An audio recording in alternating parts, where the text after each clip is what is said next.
লিখেছেন, সন্তান দত্তক নেওয়ার পর ইসলামের বিধান কি? সন্তান দত্তক নেওয়া তো জায়েজ আছে।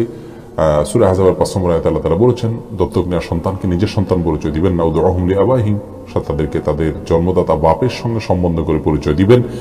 আর তাদেরকে যদি দত্তক নেন, তাদেরকে দত্তক নিয়ে তাদের উপকার করবেন, সেজন্য গরিব অভাবী মানুষ বা কোন সন্তানের বাপ মানায় তাকে আপনি নিয়ে আসলেন, পথ শিশুকে নিয়ে আসলেন, করে ইয়েতিমকে এনে লালন পালন করলেন, তাহলে সেটা অত্যন্ত সবের কাজ। সহিহ বুখারী ৬০০৫ নম্বর হাদিস যথা সম্ভব, সেখানে নবী করিম সাল্লাল্লাহু আলাইহি ওয়াসাল্লাম বলেছেন, আনা ওয়াকাফুল ইয়েতিম কাহাতাইন, আমি এবং ইয়েতিমের লালন পালনকারী এই দুই আঙ্গুরের মতো পাশাপাশি অবস্থান করব জান্নাতে।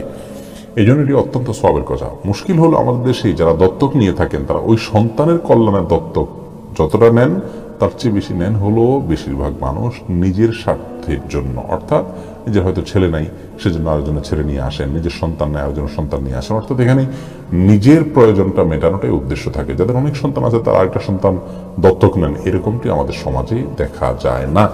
এই জিনিসটি খুবই আপত্তিকর একটি বিষয়। একজন ইমানদার হিসাবে আমাদের চেষ্টা করা উচিত যে আমরা মানুষের কল্যাণার্থে বা বাচ্চাদের কল্যাণের জন্য দত্তক নেব। সেটা আমাদের সন্তান আছে, আরেকজনের গরিব সন্তান, অভাবী মানুষের সন্তান বা কোনো পথ শিশু বা কোনো এতিমকে আমার পরিবারের সদস্য হিসাবে যুক্ত করে তাকে আমি লালন পালন করবো। এটা সবের কাজ ইনশাআল্লাহ বিদিনিল্লাহ।